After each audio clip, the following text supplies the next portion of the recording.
Bonsoir très chers téléspectateurs, vous êtes dans votre magazine international Data Market. Ce soir, nous sommes très heureux d'être ici au Festival international de la rumba et de l'élégance, initié par l'agence Optimum. Et sans plus tarder, je vais vous présenter notre invité de ce soir. Bonsoir Didier Pambia. Bonsoir Symphorien. Didier Pambia est le directeur général de l'agence Optimum ainsi que le directeur de publication du magazine Optimum, initiateur du Fire qui est le festival international de la rumba et de l'élégance. Didier Pambia, pourquoi festival international de la rumba et de l'élégance? Parce que d'abord c'est du divertissement. Mais derrière ce divertissement, il y a un plaidoyer. Il y a une vision. Le plaidoyer, c'est pour une musique qui est la nôtre, qui est la rumba. Mais pas seulement la musique, mais c'est tout ce qui fait partie de notre identité. Alors il y a la musique bien sûr, il y a la gastronomie, il y a l'art, il y a le côté vestimentaire. C'est l'ADN du Congolais que nous faisons la promotion à travers ce festival. Et je pense qu'il est nécessaire aussi de dire que ce n'est pas se renfermer sur soi que de promouvoir la musique ou la culture congolaise. Parce que nous, en tant que personnes, on se définit par rapport à nous-mêmes, mais aussi par l'interaction que nous avons avec les autres. Donc le festival est aussi une ouverture vers les autres. L'année dernière, nous avions par exemple invité un groupe qui venait de Cuba. Et peut-être que l'année prochaine, ce sera l'Angola, ce sera la Guinée, ce sera la Colombie, parce que la rumba est une musique qui voyage et qui s'imprègne des autres musiques, qui transmet son caractère spécifique, mais aussi qui s'enrichit des autres musiques. Mais il y a cet élément qui attire l'attention. Nous sommes ici à la place de la gare centrale. Quelle est la symbolique de ce lieu mythique? Nous avions choisi de faire chaque année cet événement autour de la période des festivités de l'indépendance. Et la place de la gare, les gens ne le savent pas, c'est aussi la place de l'indépendance. Donc cette symbolique forte est aussi directement associée à celle de notre événement. Nous recevons le directeur général de l'agence Optimum et directeur de publication du magazine Optimum. En tant qu'entrepreneur, en tant que manager, car Optimum est une agence internationale et avec ce manager, ces grands managers, il va partager son expérience à ces jeunes qui un jour entreront dans l'entrepreneuriat. Didier Pambia, vous êtes entrepreneur, vous êtes directeur général d'une grande agence internationale Optimum et les jeunes qui nous suivent partout en Afrique, vous allez leur partager votre expertise en tant que manager. Même cette initiative du Festival international de la rumba et de l'élégance est une approche entrepreneuriale. Est-ce que vous pouvez nous présenter votre agence Optimum? Optimum est une agence qui existe maintenant depuis 9 ans. L'année prochaine, nous allons totaliser 10 ans d'existence, qui offre des services en communication en termes de stratégie, de créa, en termes de relations publiques, événementielles. Ça, c'est un événement grand public. Mais nous réalisons aussi des événements qu'on appelle corporate. Nous faisons aussi du coaching d'entrepreneurs en termes de communication. En plus de cela, comme vous l'avez dit dans l'introduction, nous avons un magazine qui s'appelle Optimum, qui s'adresse essentiellement aux décideurs d'aujourd'hui et de demain, et qui a un contenu beaucoup plus économique. Et voilà un peu le résumé des activités que nous avons au sein de l'agence. Vous êtes expert dans le domaine de la communication. Qu'est-ce que nous devons comprendre par communication? C'est qui un communicateur? Un communicateur, c'est celui qui détecte les besoins des individus et qui leur permet, à travers sa science, à rejoindre ce public cible, à lui offrir une visibilité, à convaincre des gens à venir parfois vers un individu, vers un produit. Mais il est important que le produit en lui puisse avoir aussi des valeurs intrinsèques. Donc le rôle du communicant, c'est de projeter une image d'une personne ou d'une entreprise auprès d'un public cible et les convaincre de prendre une décision d'achat ou de vote ou autre chose. Quelle est la spécificité de l'agence Optimum? Bon, d'abord, on vise haut. on ne se compare pas forcément aux agences locales. Je ne suis pas en train de dénigrer qui que ce soit. Mais on se dit qu'on est dans un monde global et qu'il est nécessaire, quand on veut faire des choses, de viser les standards internationaux. On n'y arrive peut-être pas toujours, mais c'est ça un peu qui fait notre leitmotiv, notre façon de travailler. C'est de, comment dire, sky is the limit. Hein? On vise les étoiles. On prend des risques comme ici, un événement de ce type-là. Ça demande quand même du courage, de l'audace, et ça fait partie de nos valeurs. Donc 4 valeurs en tant qu'agence, c'est essentiellement d'abord la passion. Il faut aimer ce qu'on fait, hein, sinon on n'arrive à rien de grand sans passion. Il y a aussi l'esprit d'équipe. Pour que je puisse réaliser tout ça, c'est parce que j'ai une équipe derrière moi et que c'est avec ces collaborateurs qui croient en ma vision et qui viennent m'appuyer que je peux arriver à faire ça. Hein, par exemple, ce stand a été réalisé par un de mes collaborateurs qui est aussi lui-même, il est directeur artistique, mais c'est un artiste aussi. Il y a Eric qui n'est pas là aussi, qui est musicien. Donc c'est une équipe de passionnés avant tout et c'est ensemble qu'on arrive à faire des choses. Il faut aussi de la persévérance. On peut échouer une première fois, mais si on a cette passion-là, ça nous permet de continuer à essayer de nouveau jusqu'à ce qu'on puisse trouver une formule intéressante. Et il faut de la rigueur. On travaille dans un monde où il y a beaucoup de passion, beaucoup de plaisir, mais il est nécessaire quand même de chercher les détails parce que souvent, on dit le diable se cache dans les détails, quoi. Donc il est important de voir un peu le détail. Autre chose, c'est l'innovation. Il ne faut pas faire tout ce que les autres ont fait. Avant nous, il n'y avait pas de festival de la rumba. Mais depuis qu'on l'a fait l'année dernière, j'ai vu de part et d'autre des initiatives autour de la rumba. Il y a une bière qui fait la promotion ici qui parle de rumba. Donc, on a remis la rumba qui était en train de perdre un peu du terrain au goût du jour. C'est un peu ça qui fait qu'on se distingue et qu'on se démarque de la concurrence. Ces 4 éléments dont je vous parle, la passion, l'innovation, l'esprit d'équipe, la persévérance, qui est un corollaire aussi de la rigueur nécessaire pour avancer. Ce soir, dans Data Market, votre magazine international, nous recevons pour vous Didier Pambia, directeur général du magazine Optimum, directeur de publication, et aussi qui est le responsable de l'agence Optimum. Avec Didier Pambia, il est en train de nous partager ce monde de la communication. C'est qui un communicateur? Comme il a dit, dans l'aspect communicationnel, il y a ce côté-là, redevabilité sociale, travailler en équipe pour pouvoir donner des solutions à la communauté. C'est vrai, Didier Pambia, permettez-moi de le dire, vous avez plus fait votre formation à l'étranger. C'est là où vous avez cette aptitude, l'investissement humain. Mais en revenant ici, en République démocratique du Congo, quelles sont les opportunités que vous avez trouvées? Parce qu'on se dit en RDC, il n'est pas facile d'investir. En RDC, il y a beaucoup de risques. Mais vous, avec Optimum, c'est déjà 9 ans, à très bientôt 10 ans. Quel est le secret? D'abord, quand on travaille avec passion, on ne réalise pas toujours le temps qui passe. Hein. Si vous faites un métier comme celui de journaliste, je vois que vous aimez ce métier. Vous pouvez passer des heures à faire le montage de votre émission, à revenir sur les détails, à regarder comment améliorer votre art. C'est ce qui permet d'abord de rester, de durer dans un métier qu'on a choisi, la passion. Ensuite, je pense qu'il faut avoir des yeux autour de la tête. Je m'explique. C'est qu'il faut regarder et voir ce que les autres ne voient pas toujours. Des opportunités qui sont parfois, comment dire, créées par le vide. Quand je suis arrivé du Canada, j'avais déjà décelé un vide au niveau des magazines premium. J'ai un passé aussi de journaliste. J'ai travaillé dans la presse radio, la presse écrite. Et je ne retrouvais pas un magazine qui correspondait à ce que moi je voulais lire. Et je dis, quand je vois quelque chose qui n'existe pas, je le crée moi-même.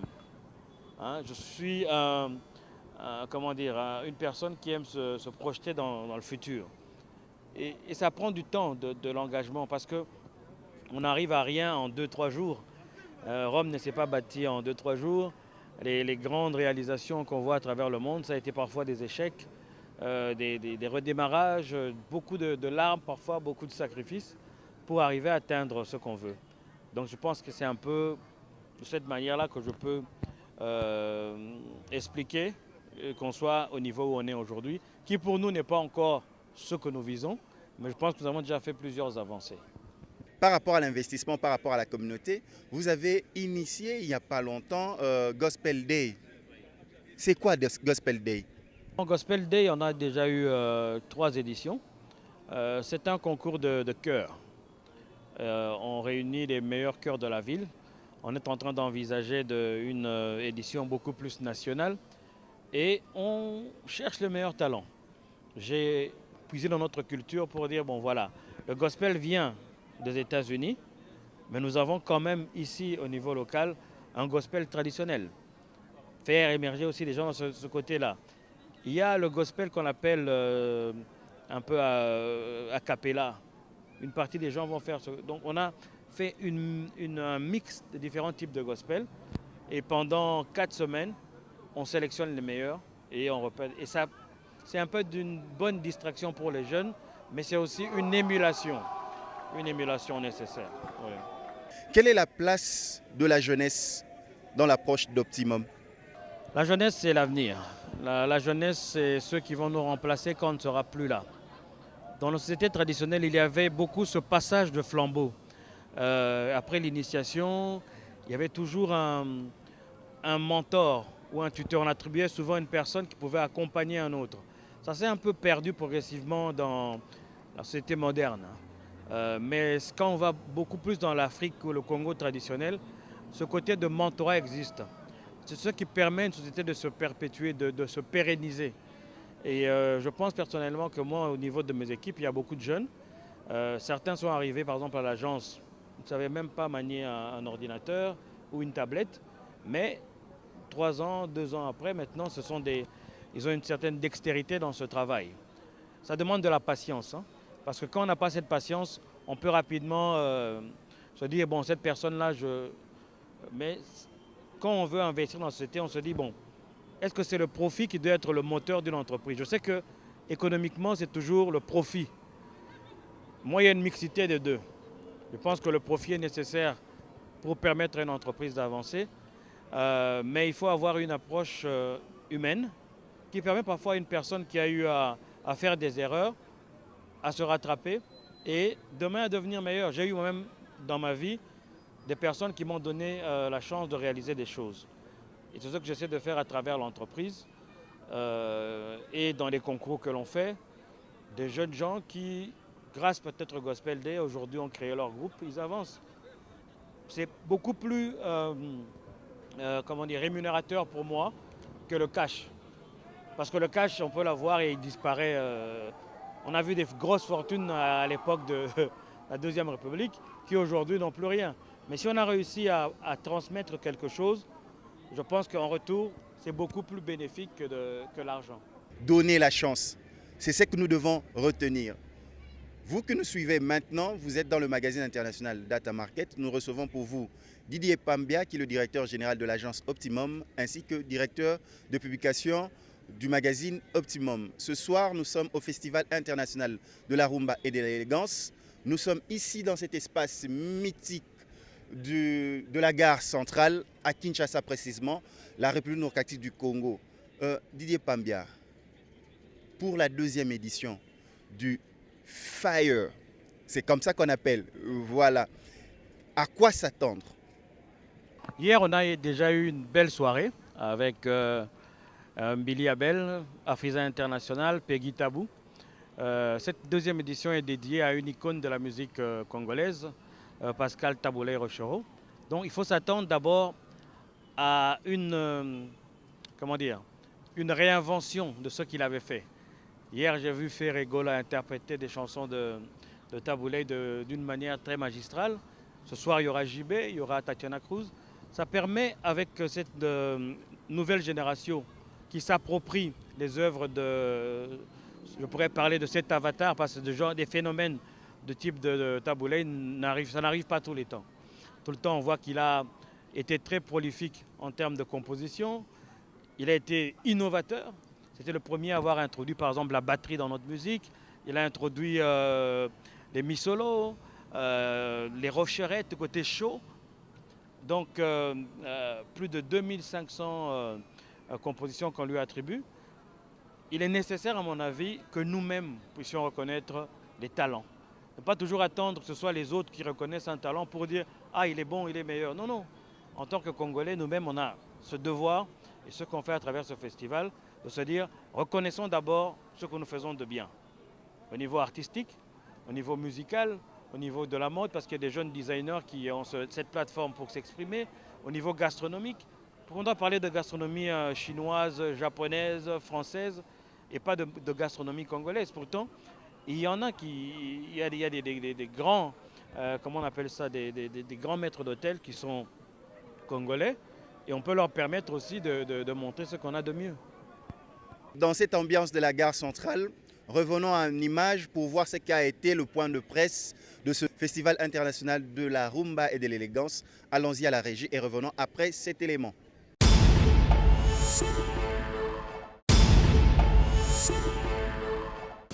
Loin de nous toute idée d'introversion culturelle ou de sectarisme.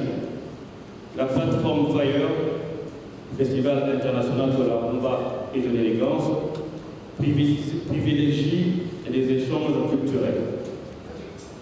L'an dernier, nous avions un groupe qui est venu de Cuba, comme vient de rappeler Fanfan. Pourquoi pas l'année prochaine un groupe qui viendrait de l'Angola, de la Colombie. Je discutais avec Modero qui m'a dit que la rumba colombienne a des accents de la rumba congolaise. Pourquoi pas le Brésil, le Sénégal ou la Guinée, car la rumba a beaucoup voyagé. C'est une musique qui enrichit les autres musiques, qui s'inspire d'elles et parfois même les absorbe comme un buffard, dirait mon ami le prof Yoga. Je suis convaincu que ce parcours que nous avons débuté va poursuivre son bonhomme de chemin et faire des élus. Cette deuxième édition rend hommage à une icône de la rumba congolaise qui est un exemple de longévité sur la scène musicale, de productivité par l'étendue de son répertoire, on lui attribue plus de 2500 compositions, d'inventivité, il a introduit dans la musique congolaise le show avec ses rocherettes, la batterie, la mi-solo, les trémolos, les intros vocales, et j'en passe. Les témoins vivants de ce génie, qui sont à Frise International, pourront en témoigner. On le voit à la télé parce qu'on a un problème dans ce pays, surtout au niveau de la communication, et je pointe du doigt les journalistes, on ne parle et on n'invite que les mêmes personnes. Il y a des gens dans nos rues, ici, à Kinshasa, même pas en disant que aller chercher trop loin, il y a des artistes hors pair, des artistes qui ont un talent incroyable, mais qui n'ont pas la plateforme pour pouvoir exister, mais qui n'ont que vous, les journalistes, pour pouvoir les démontrer. Il y a des styles différents dans la rumba. Il n'y a pas que les différents styles, il n'y a pas que l'école de Tablet, il n'y a pas que l'école de Kofi Olomide, il n'y a pas que l'école de Fali Poupa, il n'y a pas que l'école de Louis Hassan. Il y a d'autres jeunes qui ont des choses intéressantes. Je donne beaucoup plus cette musique qu'on disait autre musique, on écoute la musique actuelle qu'on avait. Je ne sais pas si je me trompe, que quelqu'un me prouve le contraire. Dans le monde entier, ce n'est pas forcément la rumba qui est numéro 1. Et c'est dans toutes les musiques et dans tous les pays confondus. Et dans nos pays, dans notre pays, il y a des jeunes qui font aussi autre chose. Si je dois parler de l'évolution de la rumba, elle évolue très bien parce que justement, les chanteurs de la rumba, avant s'habillant en costard, aujourd'hui les chanteurs de la rumba portent des casquettes et des chaînes comme les boucliers qu'on montrait du doigt. Il y a une évolution dans la rumba qui est devenue assez intéressante et qui est devenue large. Les plus âgés écoutent la rumba, mais les plus jeunes écoutent la rumba aussi. La rumba évolue et elle porte d'autres couleurs. Elle prend des aspects un peu plus hip-hop. Parce que même dans l'accoutrement du chanteur de la rumba, il est devenu hip-hop, il porte des casquettes. Chose qu'on ne portait pas. Et avant, pour chanter la rumba, il ne fallait pas se porter le bon costard habituel comme nos vieux sont commencés. Dans ce style très classe qui est très honorable et très très bien.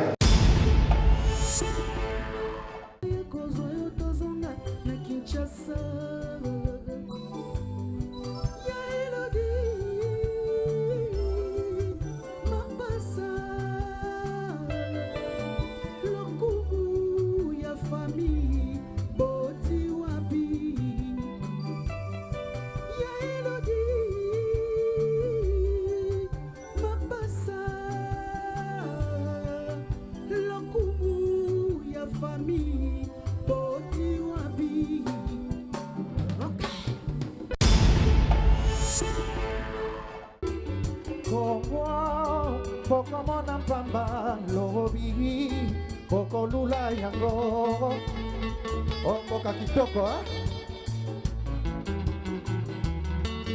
Congo, Congo ya Afrika, Congo, moka ya kitoko. Maboko kaka bo.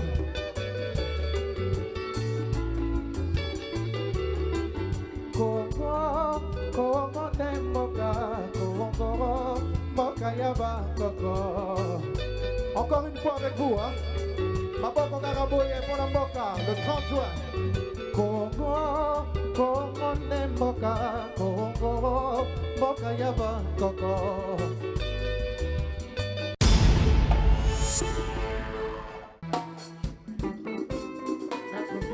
Eso mayaka de Madonna. Malaya liboso, tokutani na le baron,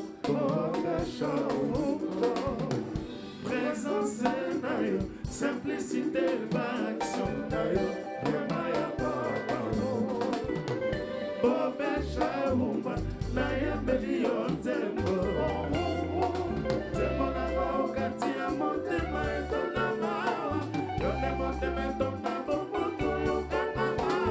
Shaunga seto, shesa kisha mufano, yo pesa kina super soleil, vraiment babamo. Shake girobo konasika yo pesa kina mon super soleil, vraiment babamo.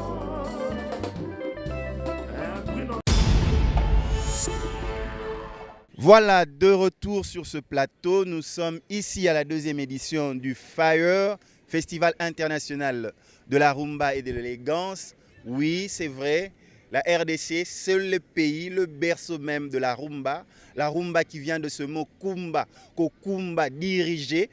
Donc là, nous sommes bel et bien dans le kumba. Donc grâce à Optimum, Optimum est en train de kumba. C'est ça la signification de rumba. Là, vous ne le saviez pas. Merci pour cette information. Voilà, très chers téléspectateurs, nous sommes avec le directeur général de l'agence Optimum et directeur de publication, Didier Pambia. Et là, nous prenons déjà la dernière ligne droite. Nous avons suivi en images ce qu'a été la deuxième édition Fire, mais c'est chaud. Quel est le secret? Donc, il y avait l'engouement du monde et c'est accueillant, chaleureux. Nous ressentons même cette amicalité, cette familiarité, cette quinoiserie.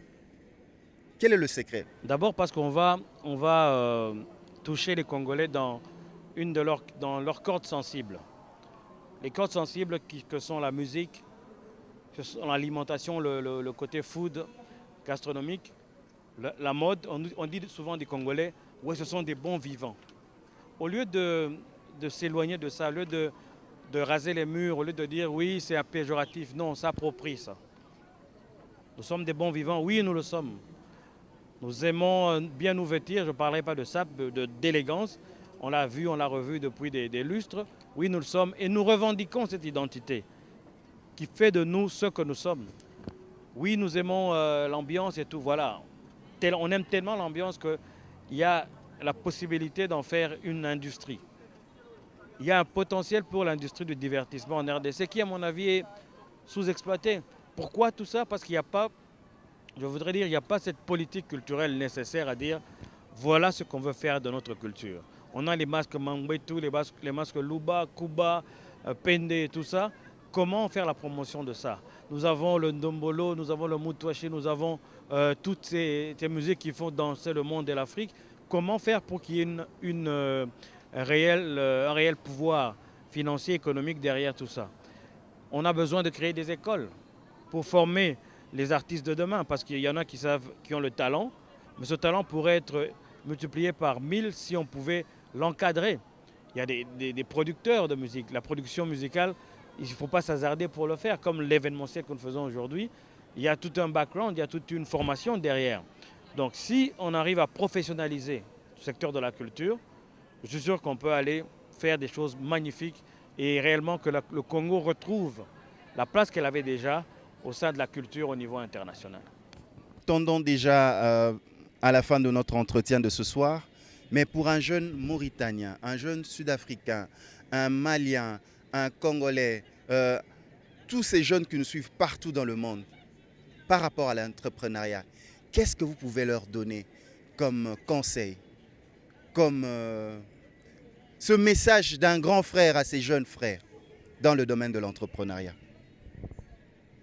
D'abord, identifier sa passion. Ce qui fait qu'on se lève le matin et qu'on a envie de faire. Même si vous êtes dans une banque et que vous n'y plaisez pas, ne restez pas dans cette banque pour le salaire. Prenez le risque de sortir de cet environnement sécurisé, hein, sortir de ce cocon et aller vivre cette passion-là. Il faut le commencer assez tôt. Malheureusement, il n'y a pas cette culture entrepreneuriale en Afrique en général parce que les gens étaient habitués au fonctionnariat. Nos parents ont tous été fonctionnaires quelque part. Donc, il y a très peu de personnes qui sont à une deuxième ou troisième génération d'entrepreneurs. Donc, les rôles modèles n'existent pas. Il faut soit les prendre ailleurs, voir quelles sont les figures entrepreneuriales qui ont marché dans votre secteur et vous en inspirer. Peut-être que nous, on sera des modèles pour ceux qui sont plus jeunes. Mais nous, on a très peu de grands modèles en entrepreneuriat. Les Dokolo, les Bemba Saolona, les grands capitaines d'industrie qu'on a connus, il n'y en a plus tellement. Ils sont quelques exceptions. Maintenant, les modèles d'affaires sont libanais, ils sont indiens, ils sont pakistanais. Très peu de modèles. Donc, il y a une masse critique à aller chercher. Donc, qu'est-ce que vous aimez faire? Le choisir. Et ensuite, il y a la vision. Oui, j'aime bien jouer au tennis, mais où est-ce que je veux que ce tennis-là m'amène? Oui, j'aime bien tout ce qui est restauration et tout ça, mais est-ce que cette restauration, c'est pour faire un ligablo au coin de la maison, au coin de la rue, ou vous avez une vision de dire, je vais créer une chaîne de restauration en mettant une échéance, hein, dans les 5 prochaines années, je vais avoir une chaîne de restauration. Donc, passion, vision, et puis le travail. On est dans un environnement où l'opportunisme et le clientélisme ont fait qu'il y a des gens qui accèdent à la fortune ou à des postes sans avoir le mérite d'y être. L'absence de méritocratie développe chez les jeunes une tendance à la facilité. Or, il n'y a rien sans travail. Regardez les grandes fortunes. Ailleurs, il y a toujours le travail derrière. Il y a la passion, il y a la vision, mais il y a le travail. Et moi, en tant que chrétien, je rajoute une variable qui est la foi chrétienne. Mais cette foi chrétienne doit se transmettre, doit se vivre par des actions. Vous comprenez? Il y a la foi. Il faut croire. Moi, je crois en Christ, mais il y en a qui croient en autre chose. Je ne suis pas là pour faire du prosélytisme ou convaincre les gens de ma religion, mais il faut avoir la foi. Elle est nécessaire dans ce qu'on fait comme entrepreneur, sinon on va se laisser balancer par les vents. Voilà, c'est avec cette note d'espoir, cette note de partage d'un aîné en entrepreneuriat à ses jeunes frères africains que nous clôturons cet entretien de ce soir à la 2e édition du Festival international de la rumba et de l'élégance. Nous allons nous quitter sous cette belle mélodie et belle ambiance de Tatania Cruz. Au revoir, ciao.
bino nino